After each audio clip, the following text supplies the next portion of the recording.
এতিয়া যে শিক্ষা বিভাগৰ এপ নিউজ ওলাই থাকে প্ৰতিদিনত ডেইলি নিউজ ওলাই কিন্তু 70% নিউজেটো ধুনীয়া কৰি টিচাৰে দি দিয়ে 30%হে আপত্তি কৰে 70%টো ধুনীয়াকৈ কাৰণ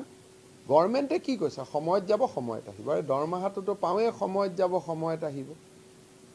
এতিয়া আজি 6 মাহ ধৰি বা 2 বছৰ ধৰি প্ৰতিদিনে এটা সংগ্ৰামে চলাই আছে যে শিক্ষকসকলক দেৰিকৈ যাবৰ কাৰণে অনুমতি দিব লাগে আমি লাগি আছো সোনকালে যাও দুই এজনে ইলেকশ্যনত আমাক এবাৰ শিক্ষকে ভোটো দিয়া নাই এপ নিদিয়া কাৰণে তথাপিতো মই কৈছো এইকেইটা ভোট আমাক নালাগে কাৰণ এইবোৰ ভোট লৈ এমএলএ এমপি হোৱা মানে বৰ এটা মানসিক হেঁচাত থাকিব লাগে যদি দেৰিকৈ যাব নিদিয়া কাৰণে শিক্ষকজনে যদি আমাক ভোট নিদিয়ে তো ভাল কিন্তু টাইমত যোৱা শিক্ষকজনে ভোট নিদিলে আমি দুখ পাম